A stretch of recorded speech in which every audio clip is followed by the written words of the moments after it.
This was Toddbrook Reservoir Dam last night. Normally, there isn't a trickle of water to be seen, but heavy rain and flash floods this week led to the reservoir overflowing yesterday evening. This morning, the damage was clear.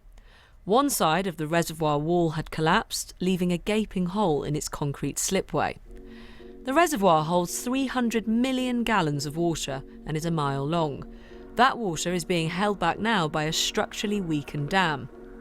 Due to concerns about the dam's possible collapse, at 1:51 p.m. today, the Environment Agency issued a severe flood warning, or danger to life warning, for the River Goyt, which runs below the reservoir through the town of Whaley Bridge. Derbyshire police started evacuating the 6,500 residents of the area immediately, with residents told to head to the neighbouring town of Chapel-on-Frith with their pets and medicines.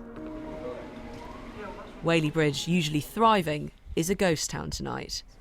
So what hope for evacuated residents this evening?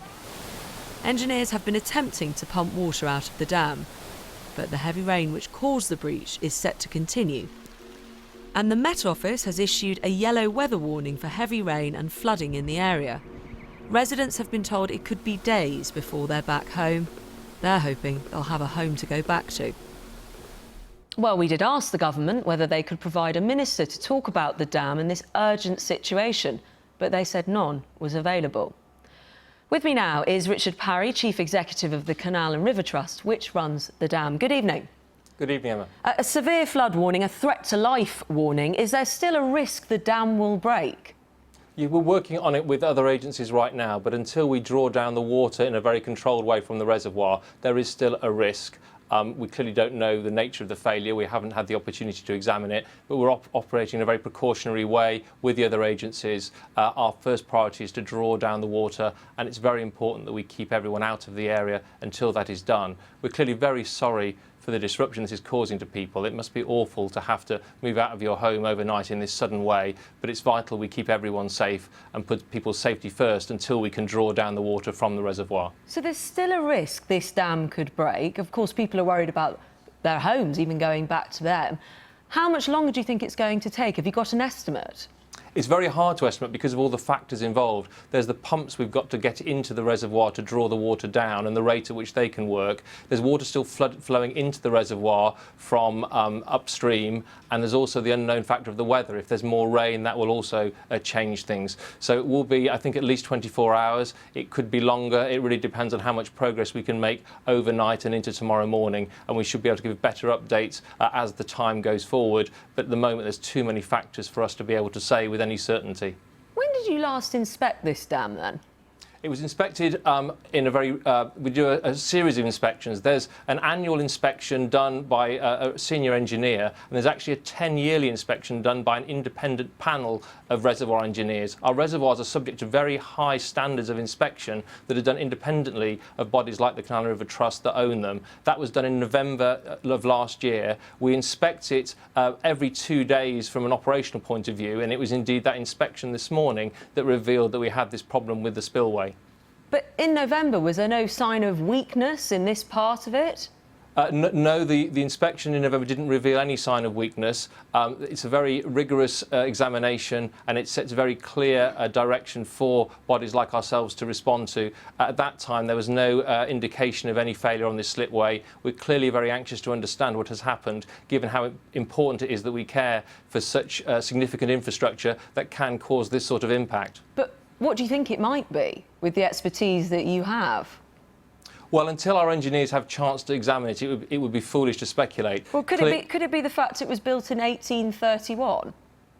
Well, that wouldn't necessarily be a factor. I mean, much of our infrastructure is from that sort of Victorian age, and indeed the extraordinary engineering capabilities at that time mean that much of that infrastructure is as resilient as infrastructure built more recently. Yes, but we do have more and more extreme weather events, don't we? It's a different context that this infrastructure is now having to hold up against. And clearly, we're anxious to understand and investigate what has happened. But hang on, 6,500 people this evening are not in their homes. You can't tell them when they're going to go back in. You said hopefully an updated picture, could be 24 hours, could be longer. You said it wasn't seen in inspections, and you've got no idea what caused this.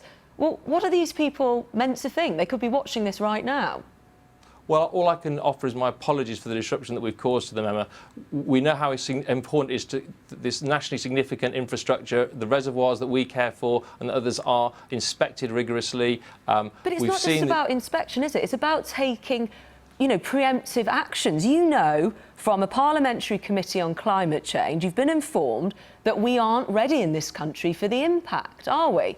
And I just wanted to ask you, as you do receive a grant from the government, a sizable grant, have you spent that money in any way differently on what are extremely old dams in this instance, which could break under extreme weather events? Well, we have a very rigorous oversight of all our assets and apply a very well-developed asset management regime based on inspecting our assets and prioritising our spend to ensure that we keep public safety paramount and then make sure that the whole canal network operates and is available for people to use. With respect, in English, have you spent it differently on dams in light of these warnings about we are not prepared?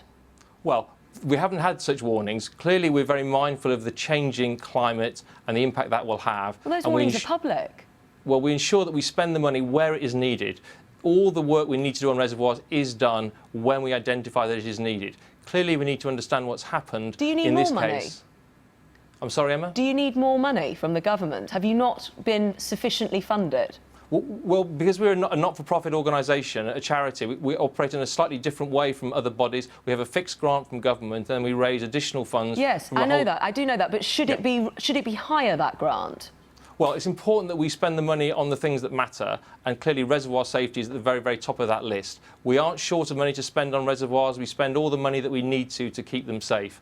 We're very, obviously, urgently anxious to understand what has happened in this case at Toddbrook, so we can both learn the lesson and make the repairs at Toddbrook, but also learn for how we can be the steward of our assets, our reservoirs in the future. It isn't a shortage of funds. We've been able to develop our funding model very strongly in our period since we became a charity. So you've got enough money, but you've not said you've done anything differently, and you don't understand why this dam has broken in this way and it might still burst. It does sound like there are a lot of unanswered questions.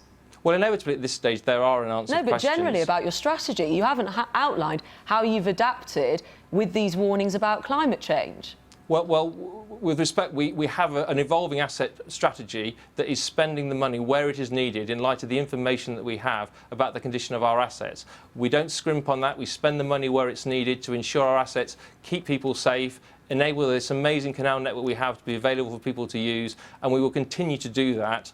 Clearly, like all bodies, we have to prioritise based on the funds available, but our funds are not short for work that we need to do on our reservoirs. Richard Parry, we look forward to learning more from you as you have it, Chief Executive there of the River and Canal and River Trust. Well, Labour's Shadow Floods Minister Luke Pollard joins us. Good evening. Good evening. You can't blame the government on this one. This is the weather, isn't it? Well, we know that with climate change, we're going to see more extreme weather, more rainfall at different times of year, equally less rainfall at other times of year. That means we're going to need to have a completely different approach to how we manage the water system to make sure that we're having more resilient water infrastructure. And as we're seeing today, we will need to spend more, I think, to be better prepared in the future. Well, hang on. Sorry, Labour's answer is always to spend more. We've just spoken to the Chief Executive. My last few questions were rigorous on this point. He said it's not about more money. They are adequately funded. Why is Labour's first port of call to spend more money? Well, we can take a lead from the Environment Agency, a government agency that says they want to spend more money on flood defences. They want to spend £1 billion a year. That they need an extra £400 million a year to deliver the level of flood defence that they think the country needs. So we do need to look at this because there needs to be a level of honesty about the impacts of climate change.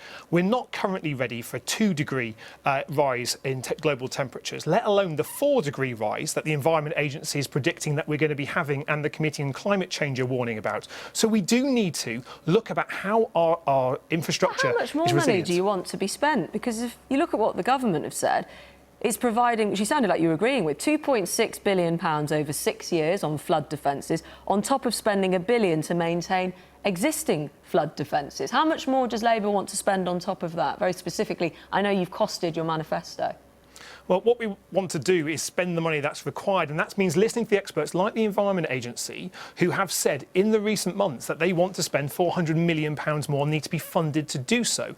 Now, the question is about how that water infrastructure system is set up. And at the moment, the whole water infrastructure is having about £10 billion in the last, £18 billion in the last 10 years taken out of it in private profits for water infrastructure, for water companies to return to their shareholders. Labour thinks that money should be better spent on lower bills and the climate change adaptations that we urgently require. Now, since the Parliament passed Labour's motion to declare a climate emergency, I think we need public bodies to look again at their plans, because Parliament has said there is a climate emergency now. We need to take bolder and swifter action, and that clearly is not being taken in this case. But do we also have to accept that there will be more, if you like, freak weather events? Last year, Michael Gove, while Environment Secretary, said it will not always be possible to prevent every flood.